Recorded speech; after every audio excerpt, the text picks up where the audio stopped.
Muy buenas, bendecidos, saludos. Qué bueno nuevamente poder compartir.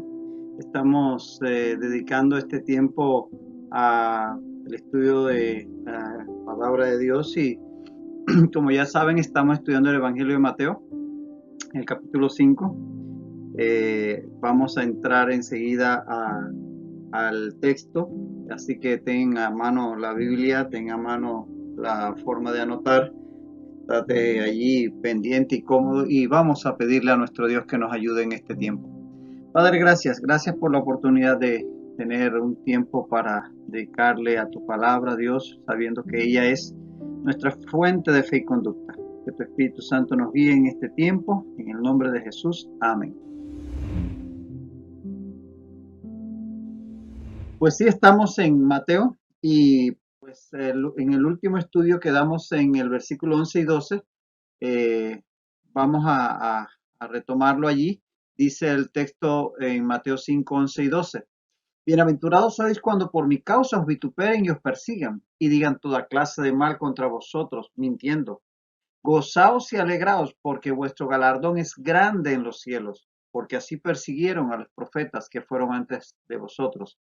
Este texto que ya lo estuvimos revisando o comenzamos a revisarlo en la última lección, nos habla de los ataques del mundo contra los creyentes y hablamos de diferentes acciones que lo vimos en diferentes versiones de la Biblia y básicamente son tres acciones que el mundo acomete en contra del creyente por lo que él representa. Ya de esto hablamos ampliamente en la lección pasada. Hablamos de ese ataque verbal que se traduce como vituperio, insulto, burla, ofensa. También el ataque físico que se traduce como perseguir o maltratar.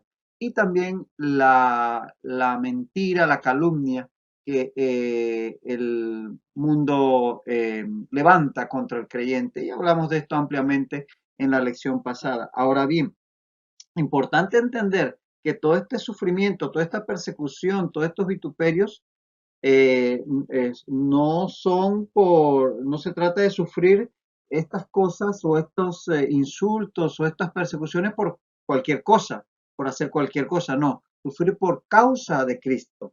Es decir, todo esto es que somos perseguidos, como dice el texto en la bienaventuranza, en la octava, los que son bienaventurados son los que son perseguidos por causa de Jesucristo o por mi causa, como dice en el siguiente versículo, es decir, por causa de Jesucristo. De tal manera que es por esa causa que este tipo de persecuciones vienen y que vale la pena. Ser perseguido y ser castigado o vilipendiado por razones mundanas no tiene sentido.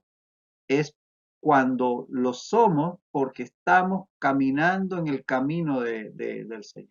Estamos siguiendo sus pasos. Ese es el vituperio, esa es la persecución, la calumnia que aquí se habla, la que se levanta contra el creyente fiel, el que anda caminando la senda del justo.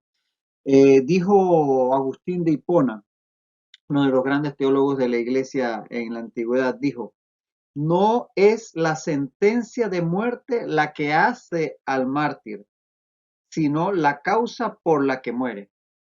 ¿Oíste? No es la sentencia de muerte la que hace al mártir, sino la causa por la que muere. Agustín, ustedes saben, en la antigüedad, la época en donde en el Imperio Romano se martirizaba a los cristianos, pero no era asunto de morir por morir. No era asunto, aquí estoy, quiero que me sacrifiquen porque yo quiero morir. No, se trata de, eso sería una idea suicida. Se trata de aquel que, aunque no procura esto, producto de su testimonio, puede ser perseguido y puede ser hasta en un caso como el de los antiguos, ser muerto. Entonces, ciertamente de ese tipo de sufrimiento es del que estamos hablando aquí. Y dice que cuando esto suceda, que cuando somos perseguidos por la causa de la justicia, por la causa de Cristo, dice que la reacción del creyente, ¿cuál debe ser? Gozaos y alegraos. Fíjate qué paradójico, ¿eh? Gozaos y alegraos. La reacción del creyente ante esta persecución debe ser la de gozarse, fíjate. Gozaos, airete, que es regocíjense, llénense o salten, también puede ser traducido este verbo, con alegría irrefrenable, exuberante, imagínate. No es cualquier risita, cualquier contentamiento, no es gozarse en grande. Y dice, alegraos, agaliazoe, es un imperativo a estar sumamente contento, a alegrarse enormemente, a mantenerse saltando en éxtasis de alegría.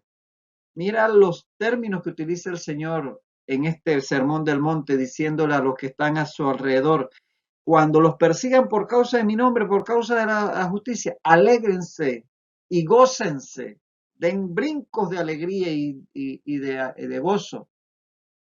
Eso parece paradójico. Yo me imagino a aquellos oyentes alrededor del Señor oyendo semejante expresión, pero es que el Señor les va a aclarar a qué se refiere.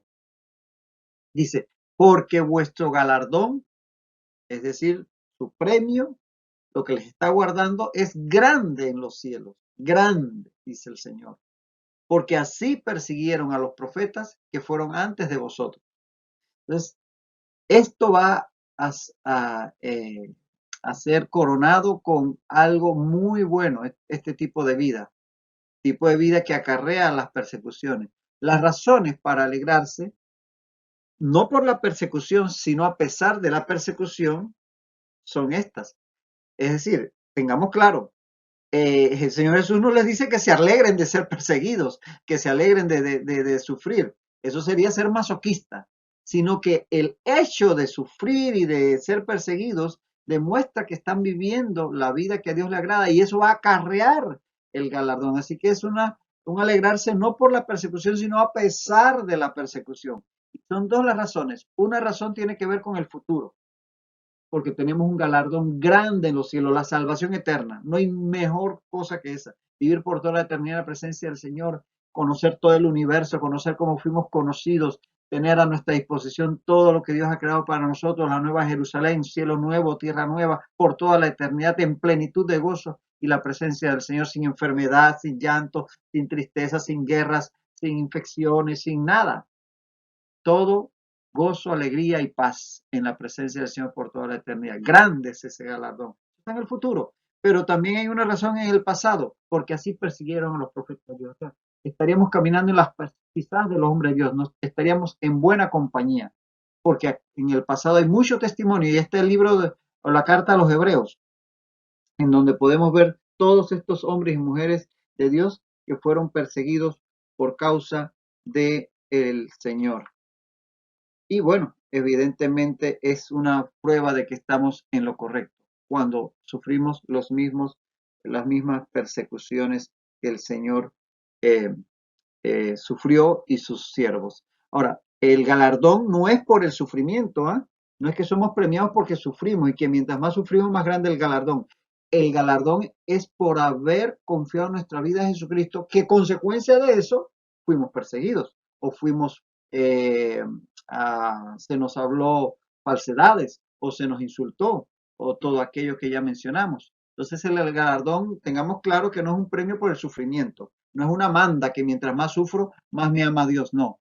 Es el galardón por haber confiado y creído en Jesucristo y caminado en esa fe, que como consecuencia de ello, el creyente puede ser que sufra a manos del mundo, pero no es ese sufrimiento la causa del galardón, sino la fe en Jesucristo. Eso tenemos que tenerlo claro.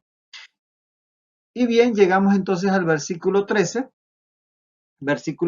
que tiene una declaración muy conocida, dice Mateo 5:13, vosotros sois la sal de la tierra, pero si la sal se desvaneciere, ¿con qué será salada? No sirve más para nada, sino para ser echada fuera y hollada por los hombres. Ahora Jesús va a expresar la influencia que las personas con esas características que las hacen bienaventuradas ejercen sobre el mundo. A eso se dirige ahora en estos versículos que vienen, a la influencia que tendrán los creyentes, los bienaventurados sobre el mundo. Y fíjate, en Mateo 5, 11 y 12 él ha declarado lo que hace el mundo a los creyentes. La influencia del mundo del creyente lo persigue, habla falsedades, se burla de él.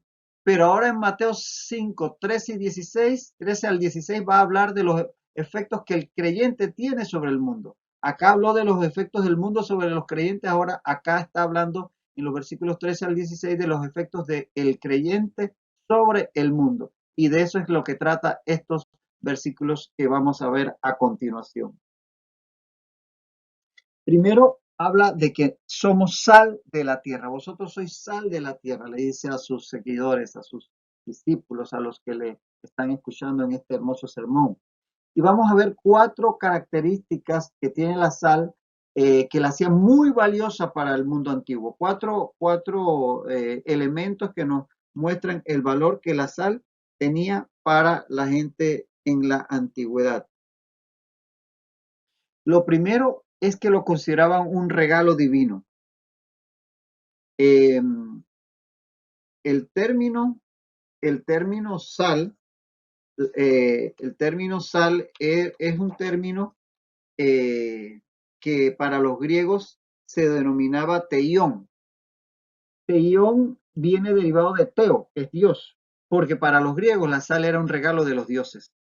O sea, la valoraban tanto que le llamaban teión, regalo de los dioses, divino. Y los romanos tenían una frase en latín, una frase que más o menos se pronunciaba así: nil utilus sole et sale. Nil utilus sole et sale, que traducido es: no hay nada más útil que el sol y la sal. No hay nada más útil que el sol y la sal. Eso nos habla de lo valioso que era la sal para los antiguos. Ahora, la sal era tan valiosa que era considerada un elemento importante por muchas culturas, los judíos entre ellos, como parte de la ofrenda a los dioses. En el caso de el pueblo de Dios, lo era utilizado y la ley lo establecía en la ofrenda a Dios, en las ofrendas a Dios. Eso está, por ejemplo, en Levítico 2.13. Levítico 2.13 dice: y sazonarás con sal toda ofrenda que presentes, y no harás que falte jamás de tu ofrenda la sal del pacto de tu Dios. En toda ofrenda tuya ofrecerás sal. Entonces la sal era considerada tan valiosa que se incluía en la ofrenda. En el caso del pueblo de Israel, la ofrenda al Dios único y verdadero, y en el caso de otros pueblos paganos, a sus ídolos. En muchos casos incluían la sal como parte de sus ofrendas. Así que la sal era tan valiosa que se incluía como una ofrenda a Dios. Y otro elemento que nos habla del valor que tenía la sal para los antiguos es el pacto de sal. Pacto de sal que vemos, por ejemplo, en Segunda de Crónicas 13:5. Dice, Segunda de Crónicas 13:5: ¿no sabéis vosotros que Jehová Dios de Israel dio el reino a David sobre Israel para siempre, a él y a sus hijos, bajo pacto de sal?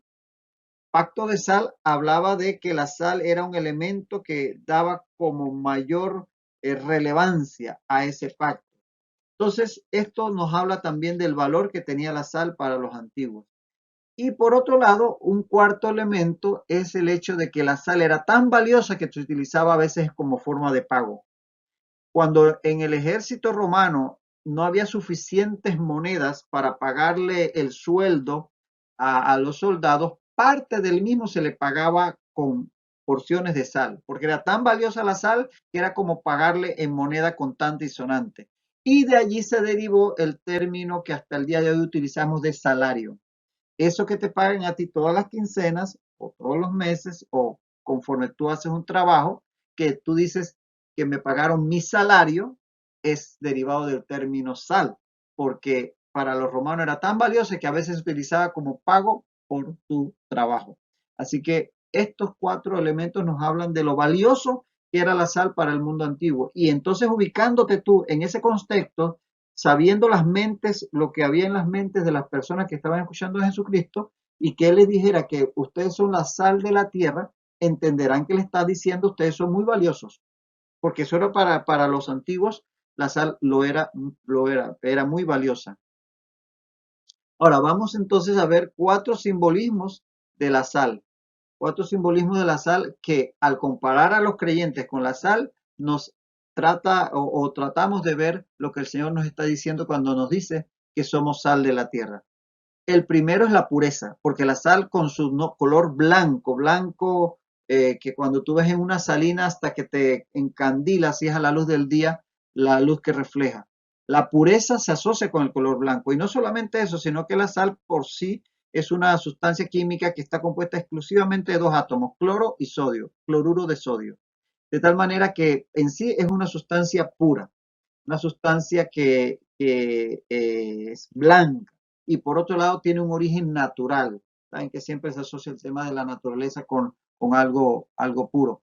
Entonces tenemos ahí el primer elemento, la pureza, que aplicaría al creyente como simbolismo de este símil. Esto es un símil, no es una metáfora, porque dice, ustedes son la sal de la tierra, no, ustedes son como la sal de la tierra. Así que este símil lo primero que resalta es la pureza que debe haber en el creyente.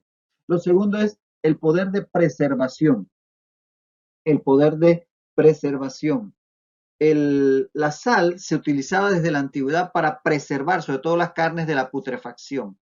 Se unta las carnes, hasta hoy en día se hace y se guardan a veces en nuestros tiempos en frigoríficos, en neveras, en aquellos tiempos en lugares reservados pero para que no se dañaran tan pronto se les untaba de sal, porque la sal no evitaba del todo la putrefacción, no evitaba del todo la corrupción, pero la contenía. Y así somos los creyentes, que no podemos evitar que haya corrupción en el mundo, pero la contenemos. Porque cuando hay dos o tres reunidos ahí en tu trabajo, o quizás en la escuela, o quizás por ahí en tu familia, hablando cosas vulgares, y llegas tú que saben que eres creyente, enseguida se callan o enseguida por lo menos cambian un poquito el tono y los términos, porque identifican al creyente como alguien que no va con aquellos hábitos, con aquellos chistes, con aquella forma de hablar, inclusive en el comportamiento, porque cuando se enteran que tú eres creyente y estás ahí en el trabajo interactuando con ellos y hay algunos de ellos que están tratando de hacer una trampa, no te invitan porque, ese no. Entonces, el creyente, por su testimonio, por el testimonio de Cristo en nosotros, se convierte en un preservador que no podrá evitar del todo la corrupción, pero la contiene. Y el tercer símil, el tercer elemento es que la sal le da sabor a las comidas. ¿Quién no ha sentido que cuando no tiene sal para nada un alimento no sabe a nada? Y es que hay quienes dicen que los alimentos básicamente son transportadores de sal y que básicamente es la sal en mayor o menor grado la que va a hacer que un alimento no sepa mejor o peor. Por eso debe ser que la comida de hospital no le gusta mucho a la gente porque usualmente la comida de hospital es muy baja en sal para cuidar a las personas del tema de la presión, el corazón y lo demás. Pero bueno, el punto es que la sal ciertamente tenemos que reconocer que le da sabor a la comida.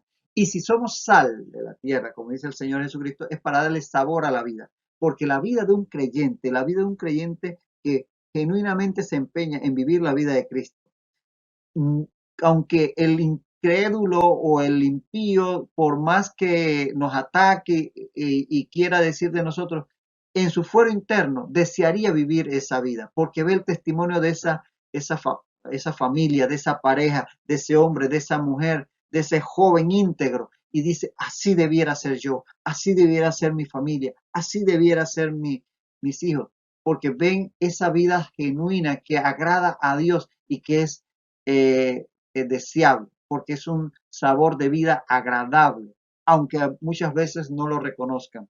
Así que en todo esto somos similares a la sal. Y por último, en cuarto lugar, la sal genera sed. Y eso estamos todos claritos. Mientras más salada la comida, más sed te da. Y nosotros, como creyentes, como hijos de Dios, debemos generar sed por Cristo a través de nuestros testimonios de vida, a través de lo que conversamos, dando testimonio de Jesucristo, hablando, compartiendo el Evangelio. Debemos generar en las personas la sed, como le pasó a la mujer samaritana que quería esa agua de vida que el Señor Jesucristo le estaba ofreciendo. Somos sal porque generamos sed de Cristo a los que nos oyen, a los que nos ven, o debiéramos hacerlo. Preocupémonos si no estamos teniendo ningún efecto de este tipo en los que nos rodean. Ahora, este tipo de símil, por el contexto en que se describe, tiene más que ver con un efecto individual que corporativo. Sí es cierto, la iglesia como todo es sal de la tierra, hace por contener la corrupción y todo lo demás, pero en general, en términos generales, la aplicación de este símil es más individuo por individuo, creyente por creyente. Tanto así que en el Evangelio de Marcos, en este texto, habla, por ejemplo, Marcos 9:50 dice, buena es la sal, y pero dice allí, en Marcos 9:50, tened la sal en vosotros mismos, o tened sal en vosotros mismos. Es decir, cada uno debe tener esa sal de Cristo individualmente. Algunos quizás tendrán más, otros quizás tendrán menos, pero el Señor nos anima a ser sal de la tierra, cada uno en particular, por medio de su testimonio, por medio de su forma de vivir, su forma de hablar, todo aquello que hemos compartido. Pero dice, si la sal se desvaneciere, ¿con qué será salada? Este es el peligro, ¿no? Al perder su esencia, se perderán sus efectos. Y al perder sus propiedades, ni siquiera sobre sí misma podrá ejercerlo, porque si la sal no tiene salazón, no puede salarse a sí misma. Y si sustituimos la sal por el creyente, ¿qué sucede?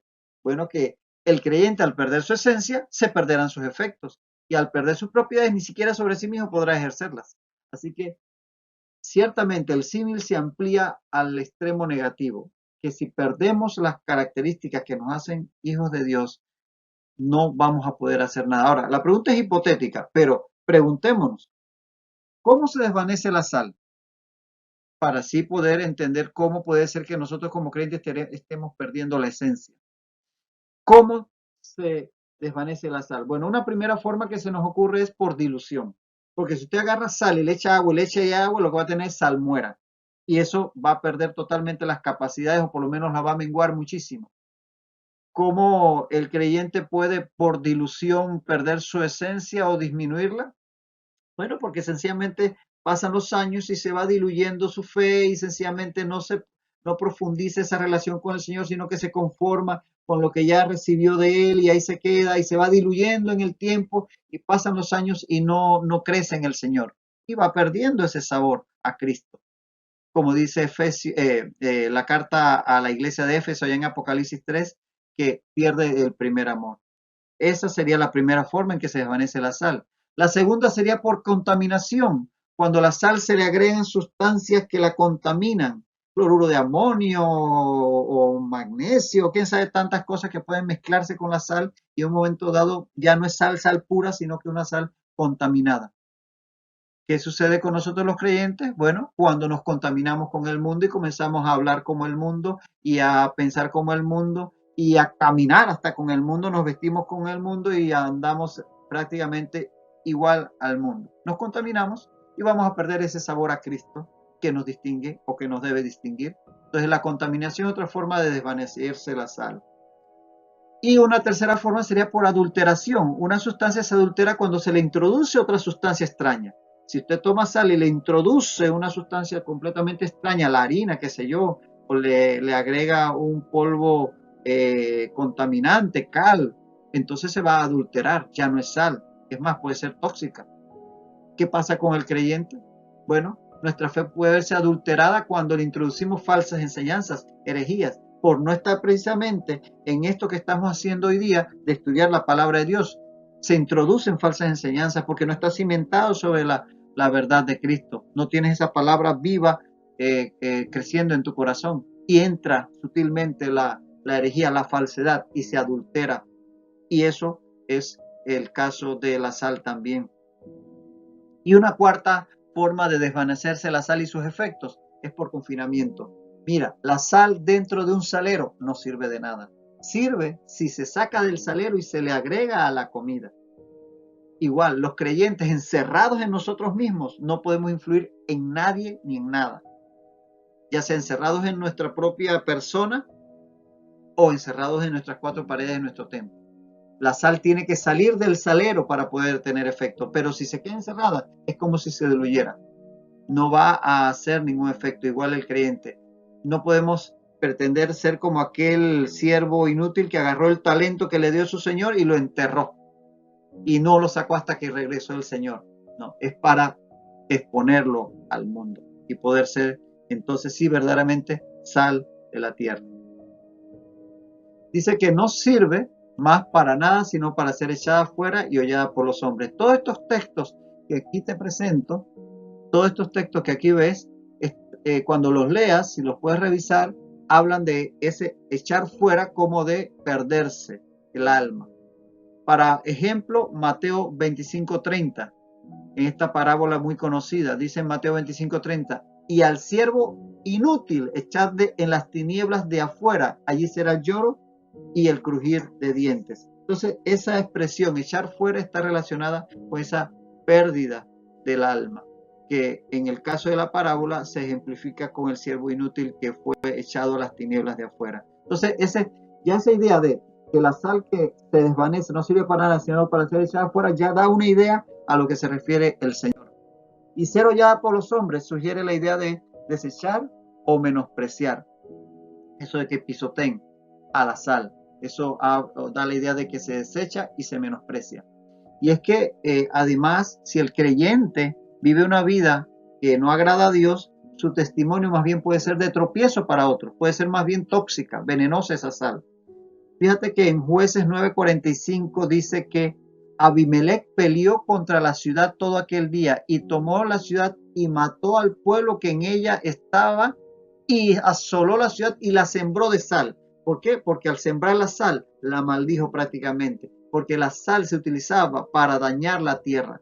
Se la echaba en un campo, un sembradío, y eso prácticamente en exceso dañaba la tierra. Tanto así que en la antigüedad en algunas ocasiones se utilizaba para regarla sobre los caminos porque eso evitaba que creciera la hierba y el camino se mantenía despejado sin hierba. Y claro, el camino lleno de sal era pisoteado por los hombres. Entonces la sal que no sirve, que es insípida, que se ha perdido, se ha contaminado, era tirada a la tierra y era pisoteada, despreciada. Y por otro lado, era una sal que más bien era, en vez de producir vida, producía muerte. Entonces todo esto ocurre cuando la sal pierde su sabor. Que no perdamos nosotros el sabor a Cristo para que podamos así dar vida y no dar muerte. El Señor nos estima mucho y nos ha llamado sal de la tierra, algo valioso. Mantengamos ese sabor a Cristo en nuestras vidas. Hasta la próxima ocasión en que nos veamos, que el Señor te siga bendiciendo y utilizando rica y abundantemente.